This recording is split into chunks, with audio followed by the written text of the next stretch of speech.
अस्सलाम वालेकुम students, welcome to my channel Edu Academy. So आज मैं आज लेक्चर जो बनाऊंगी वो किससे रिलेवेंट है कि हमारा है guest paper of first year. ठीक है, तो आप लोगों के एक रिक्वेस्ट आया था कि फर्स्ट ईयर का जो गेस्ट पेपर है वो भी अपलोड कर दें। सो मैंने आज आप लोगों के लिए यहाँ पे गेस्ट पेपर बना लिया। ठीक है, वैसे तो मैंने इसको एक पेज पे बना लिया है क्योंकि टाइम मेरे पास भी नहीं था, सो इसीलिए मैंने यहाँ पे पेज पे ही लिख लिया है। ठीक है, सो स्टूडेंट्स सबसे पहले हमारे पास है यूनिट नंबर 1 का राइबोसोम्स। ठीक है, राइबोसोम्स आपको पता होना चाहिए यूकेरियोट का कितना होता है 80S होता है, प्रोकैरियोट्स का कितना होता है 70S होता है। ठीक है, ये आपको पता होना चाहिए। इसके बारे में आप लोगों ने विद डायग्राम और लाइसोसोम्स की प्रैक्टिस करनी है। ठीक है, अब इसके बाद हमारे पास ये कंपोजिशन ऑफ साइटोस्केलेटन। साइटोस्केलेटन की कंपोजिशन बतानी है, उसमें कौन कौन से हमारे पास पार्ट्स मौजूद हैं। Mechanism of movement of cilia flagella के हम लोगों ने मैकेनिज्म ऑफ मूवमेंट बताना है with diagram. Difference between prokaryotic cell and eukaryotic cell.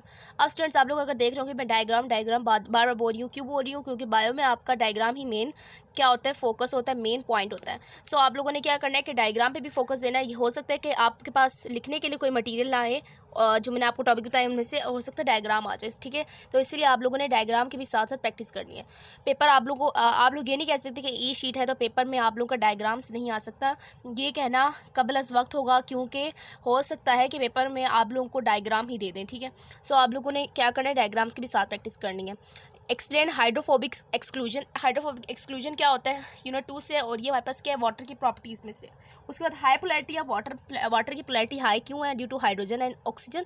और फिर ब्रीफली एक्सप्लेन सेलुलोज को आप लोगों ने ब्रीफली एक्सप्लेन करना है। नेक्स्ट हमारे पास है structural conformation in proteins with diagram. Structural conformation कैसे होती है, ठीक है, वो आप लोगों को बताना है। पेप्टाइड पहले हमारे पास क्या होता है, अमाइनो एसिड्स होते हैं, उसके बाद उनकी लिंकेज बनती है। इस तरह आप लोगों ने जो आप लोगों के पास पूरा जो एक डायग्राम गिवन है वो आप लोगों ने साथ करना है।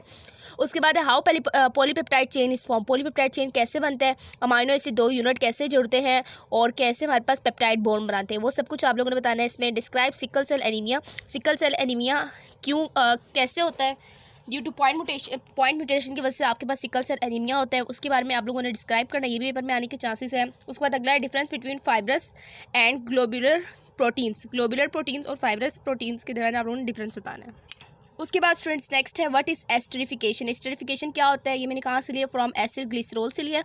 और ये आप लोगों ने इसके डेफिनेशन मेन गिवन है, एस्टर की भी गिवन है। उसके बाद आपके पास क्या दिया हुआ है, एस्टरिफिकेशन दिया हुआ है। Difference between DNA and RNA.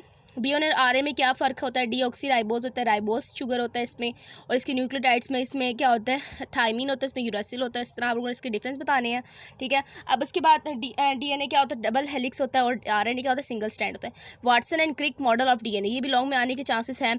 पिछले साल जो लॉन्ग में आया है वो हमारे पास आया था, अभी मुझे याद नहीं आ रहा, मैं बताती हूँ आप लोगों के साथ। ठीक है, मैं अभी बताती हूँ। एक्सप्लेन ब्रीफली ट्रांसफर आरएनए को डायग्राम के साथ आप लोगों ने बताना है ब्रीफली। जो लॉन्ग में जो आप लोगों के पास इंपॉर्टेंट है ना, वो सेंसिस का मैकेनिज्म भी आ सकता है। ठीक है, आप लोगों ने देखा होगा, वो बहुत इंपॉर्टेंट है।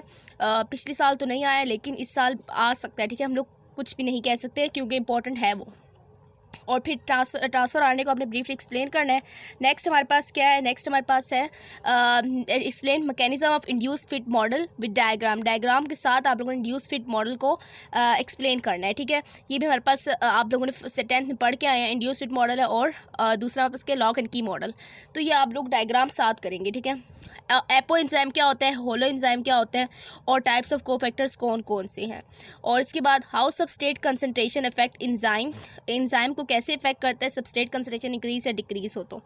और इसकी भी आप लोग डायग्राम भी साथ कर लें। अब नेक्स्ट हम लोग देखेंगे difference between competitive and non competitive inhibition.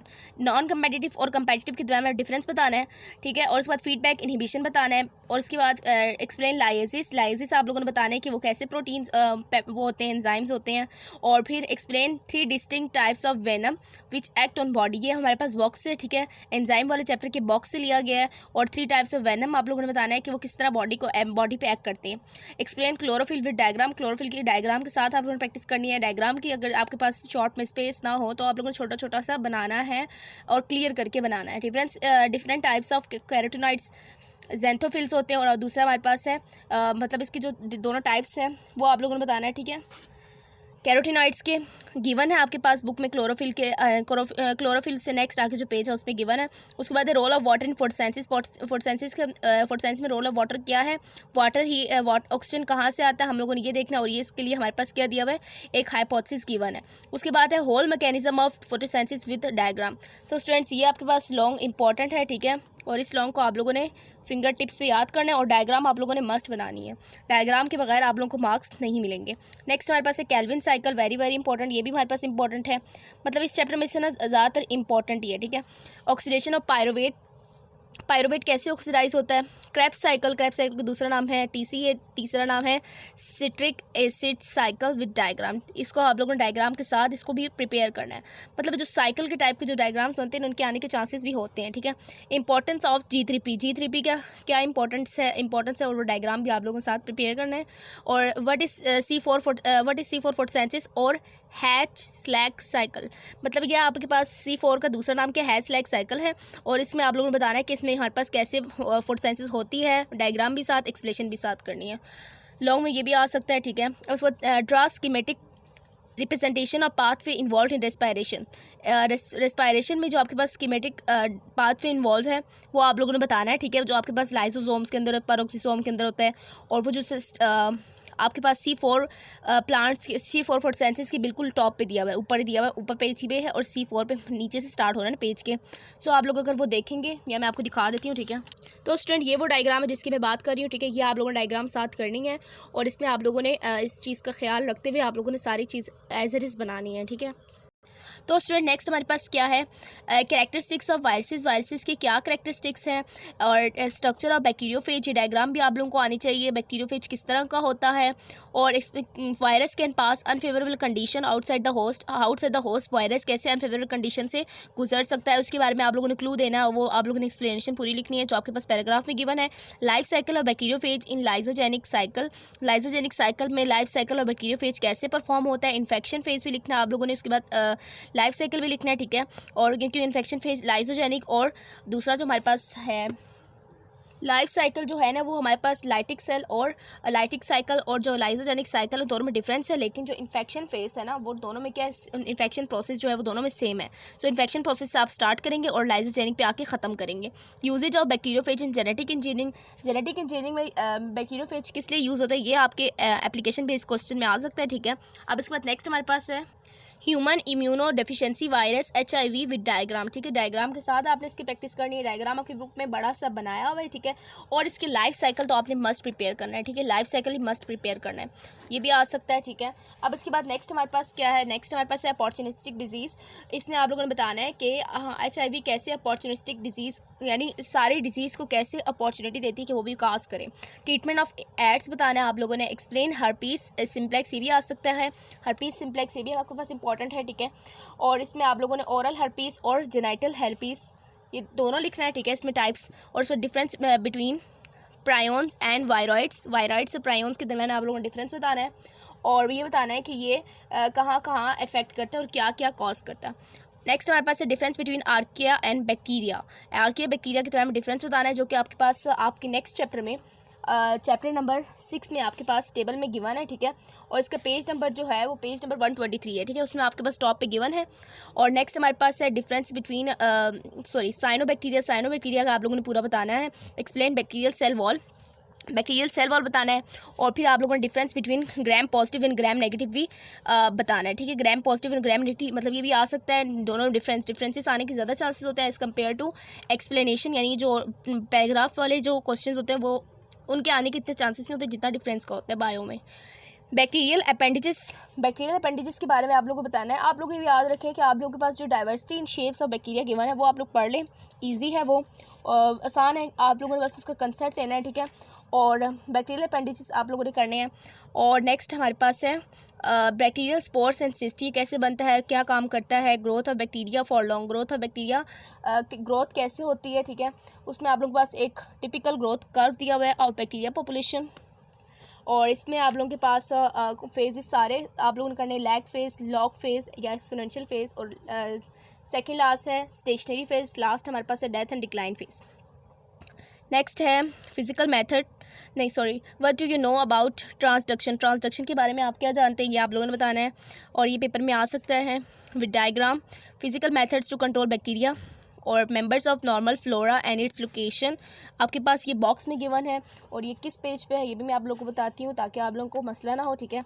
और ये आपके पास है 139 पेज पे है और बॉक्स में गिवन है, ठीक है। सेकंड बॉक्स में गिवन है। और जू फ्लैजिलेट्स मेंबर्स ऑफ, ये तो बता दिए, ठीक है। जू फ्लैजिलेट्स, पोरोजोआ, डायनोफ्लैजिलेट्स एंड यूग्लिनाइड्स और इन सब के बारे में आप लोगों ने क्या करना है, कंसेप्ट लेना है, ठीक है। कंसेप्ट लेना है और ये पेपर में भी आ सकता है। और इनके मेंबर्स कौन कौन से, डायग्राम कैसे बनती है इनकी, आप लोग डायग्राम भी देख लें, ठीक है। जू फ्लैजिलेट्स के आप बना सकते हैं। और नेक्स्ट हमारे पास है स्पोरोजोआ या एपिकम्प्लेक्सन्स, इसकी तो कोई डायग्राम नहीं है लेकिन आप लोगों ने इनकी कैरेक्टरिस्टिक्स याद रखने हैं।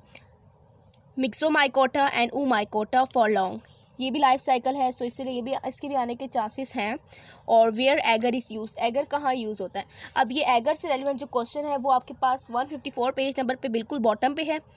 और उसके बाद है म्यूचुअलिस्टिक फंजाई, म्यूचुअलिस्टिक फंजाई कौन कौन से होते हैं ये आप लोगों ने बताना है और इसमें कौन कौन से टाइप्स आती हैं। और सेप्रोट्रॉफिक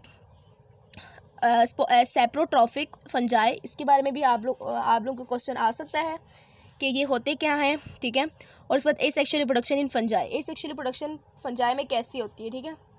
एसेक्सुअल रिप्रोडक्शन भी आ सकते हैं पेपर में। इसमें आप लोगों के पास बिल्कुल आसान से गिवन है, मतलब आसान से बॉक्स ही दिया हुआ है, ठीक है। इतना कोई लेंथी नहीं है, मतलब छोटा सा ही है। अब उसके बाद हमारे पास क्या है, difference between Ascomycota and Basidiomycota. इसमें एस्कस बनते हैं और इसमें बेसिडियस बनते हैं, ठीक है। इसमें हमारे पास क्या बनते हैं, उसमें हमारे पास एस्कस बनते हैं, उसमें हमारे पास क्या बनते हैं, club shape cells, reproductive structures बनते हैं। इसके बारे में आपने डिफरेंस आ सकते हैं पेपर में। Life cycle of mushroom for long, mushroom क्या आप लोगों ने क्या लिखना है, लाइफ साइकिल लिखना है, ठीक है। लाइफ साइकिल ऑफ मशरूम या एगेरिकस, दोनों नाम आप लोगों ने याद रखने, बोर्ड के पेपर्स के लिए इंपॉर्टेंट है। और इसका जो आप लोगों ने लाइफ साइकिल है वो भी आप लोगों ने अच्छे से प्रिपेयर करना है और अच्छे से पेपर में बनाना भी है। उसके बाद हमारे पास है apical dominance, use of fungi industries, main features of bryophytes, bryophytes के मेन फीचर्स क्या हैं वो भी आपके पास गिवन है, ठीक है, ऑन पेज नंबर 170। और हेट्रोगेमी क्या होता है और एवोल्यूशन ऑफ लीफ की हाइपोथेसिस बतानी है आप लोगों ने। स्फेनोफिसिडा और जिसको हम लोग हॉर्स टेल्स कहते हैं और हॉर्स टेल्स बोलते हैं, इसके नाम से आप लोगों ने याद करने, इसके कैरेक्टरिस्टिक्स आप लोगों ने याद करने हैं। और इसी तरह के तमाम आपके पास जो प्लांट्स गिवन है ना, जिस तरह आपके पास है साइलोप्सिडा, वेस्ट फर्म बोलते हैं इसे हम लोग, ठीक है।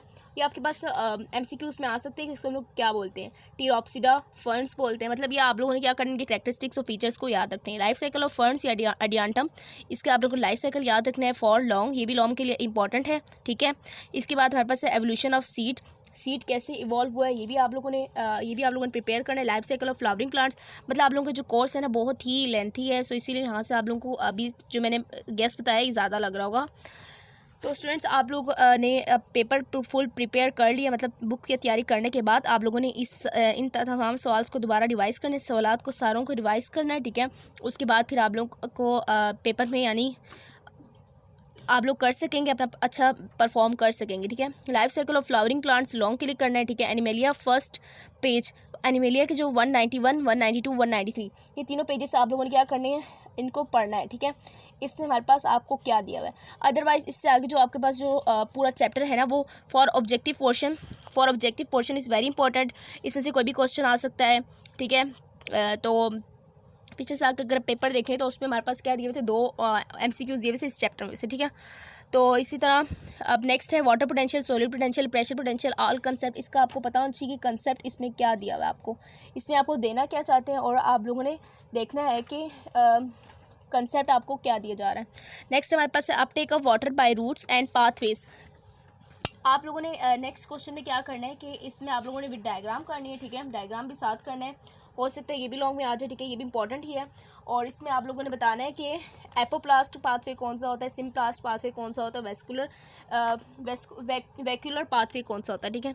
वैक्यूलर पाथवे कौन सा होता है, एपोप्लास्ट कौन सा होता है और सिम्प्लास्ट, इसका आप लोगों ने बताना है विद डायग्राम। और नेक्स्ट हमारे पास है टैग थ्योरी जो है हमारे पास, ये वाटर के अपटेक के लिए, ठीक है। वाटर के अपटेक के लिए। और ये इसमें हमारे पास ट्रांसपायरेशनल पुल आता है और एडेशन आता है, कोहेशन एंड टेंशन, और फिर मैकेनिज्म ऑफ टैग फोर्स। यहाँ तक आप लोगों ने कंप्लीट इसको भी आप लोगों ने याद करना है, ये भी लॉन्ग में आ सकता है। और पोटेशियम आयंस इनफ्लक्स और इफ्लक्स थ्योरी, पिछले साल जो आया था वो क्या आया था, starch sugar inter conversion theory आया था, ठीक है। इस बार आप लोग को हो सकता है ये चांस आ जाए कि ये आपके पास सवाल आ जाए। ये दोनों वैसे थ्योरी इंपॉर्टेंट है। मैकेनिज्म ऑफ ट्रांसलोकेशन का मैकेनिज्म आ सकता है, ठीक है। मैकेनिज्म कैसे परफॉर्म होता है और इसके डायग्राम आप लोग बना तो इट्स बेटर। और इसके बाद है ऑस्मोटिक एडजस्टमेंट ऑफ ज़ीरोफाइट्स। ज़ीरोफाइट्स के अंदर ड्राई इन्वायरमेंट में रहने के लिए कौन से एडाप्टेशंस होती हैं वो आप लोगों ने बताना है। Difference between types of growth, कौन कौन सी प्राइमरी ग्रोथ है, सेकेंडरी ग्रोथ, इसके बारे में आप लोगों ने डिफरेंस दे के बताना है। और जो नेक्स्ट आपके पास है, नेक्स्ट आप लोगों ने करना है ग्रोथ रेगुलेटर्स इन प्लांट। इसको आप लोगों ने रीड करना है और आप लोगों ने लेना है कंसेप्ट इसका भी, और mechanism and concept of photoperiodism and photoperiodism का आप लोगों को डेफिनेशन भी करना है और कंसेप्ट भी लेना है कि इसमें हमारे पास क्या आपको बताया जा रहा है, ठीक है। फोटो मीन स्लाइड है, पीरियोडिज्म मीन पीरियड एक खास रिदम में, ठीक है। फंक्शन ऑफ स्टमक का फंक्शन क्या होता है, absorption of digested food from lumen of intestine. Lumen of intestine से फूड कैसे एब्जॉर्ब होता है ये भी आप लोगों ने प्रिपेयर करना है, ठीक है। अब स्टूडेंट्स जो स्टमक वाला जो डायग्राम है ना वो भी आप लोगों के पास इंपॉर्टेंट है। वो डायग्राम भी आपको लॉन्ग में आ सकते हैं, मतलब ये कि पूरा स्टमक पूरा भी आ सकता है, ठीक है। इसके लिए भी आप लोगों ने अपने आप को प्रिपेयर रखना है। उसके बाद नेक्स्ट हमारे पास है function of liver, bulimia nervosa, इसके सिम्टम्स और काज, ये दोनों भी आप लोगों को बताना चाहिए, ठीक है। Heart and structure of heart full with passage of blood flow, मतलब आप लोगों ने इसमें क्या करना है, हार्ट वाले में आप लोगों ने पूरा का पूरा जो आपके पास हार्ट से रेलिवेंट जो है कंट्रोल के अलावा, ठीक है। स्ट्रक्चर ऑफ हार्ट कहाँ से स्टार्ट होता है, 267 से 269 के आप लोगों ने passage of blood through heart यहाँ तक करना है, ठीक है। यहाँ तक आप लोगों के पास प्रिपेयर होना चाहिए और आप लोगों ने डायग्राम भी मस्ट प्रिपेयर करनी है फॉर लॉन्ग क्वेश्चन। और ECG इलेक्ट्रोकार्डियोग्राफ जो है, ग्राफ और ग्राम, ठीक है। ग्राम हमारे पास है यहाँ पर, ECG बोलते हैं इसे, और इसको आप लोगों ने लॉन्ग के लिए प्रिपेयर करना है। उसमें आप लोगों के पास जो ग्राफ गिवन है वो भी आप लोगों ने प्रिपेयर करना है। Difference between arteries and veins, arteries और वेन्स के दरमियान आप लोगों ने डिफरेंस बताना है। Role of arteriole in vasodilation and vasoconstriction, ये भी आप लोगों के पास गिवन है। और हेपेटिक एंड रीनल सर्कुलेशन, और role of blood flow through, sorry ये रोल ऑफ ब्लड फ्लो नहीं है, रेट ऑफ ब्लड फ्लो है। Rate of blood flow through capillaries, arteries, veins and venules, ये कैसे फ्लो होता है। एंजियोप्लास्टी बताने आप लोगों ने, ये भी आपका आ सकता है। Lymphatic system full for long, epithelium of respiratory track, यानी ये हमारे पास आखिरी चैप्टर में से I think so unit number 13 से, ठीक है, यूनिट नंबर 13 से ही है और इम्यूनिटी वाले चैप्टर से है। इसमें आप लोगों ने role of epithelium in role of epithelium कैसे आप लोगों के बॉडी के डिफेंस करता है, ये आप लोगों को बताना है। किलिंग सेल्स ऑफ ब्लड की किलिंग सेल्स, फिर डायग्राम में आप लोगों के पास पेज नंबर 294 पे डायग्राम गिवन है, ठीक है। Response of macrophage to foreign particles, inflammatory response, ये कैसे आपके बॉडी में होता है, ठीक है। इसको भी आप लोगों ने प्रिपेयर करना है। और इसके बाद है role of T cells in third line of defence. T cells में आपके पास क्या आता है, T सेल्स में आपके पास आता है रोल ऑफ T सेल्स में एक्टिवेशन ऑफ T सेल्स, और इसके नीचे जो डायग्राम गिवन है पेज नंबर 299 पे, और फिर टाइप्स ऑफ T सेल्स आप लोगों ने बताना है, ठीक है। इस तरह से आप लोगों ने यहाँ तक पूरा कंप्लीट इसके लिए प्रिपेयर करना है, लॉन्ग के लिए आ सकता है। स्ट्रक्चर ऑफ एन एंटीबॉडी का स्ट्रक्चर बताना है। Difference between active and passive immunity, दोनों के बारे में डिफरेंस बताने के डिफरेंट टाइप्स बताने हैं। ऑटो इम्यून डिजीज़ क्या होता है ये भी आप लोगों को पता होना चाहिए। तो स्टूडेंट्स ये था हमारा आज का गेस्ट पेपर, और thanks for watching. Don't forget to share and subscribe my channel, और मिलते हैं नेक्स्ट लेक्चर में नेक्स्ट गेस्ट पेपर जिसका आप लोग बोलेंगे तो हम बनाएंगे, ठीक है। सो वीडियो पसंद आए तो लाइक करें, दूसरों के साथ शेयर भी करें। अल्लाह हाफिज़।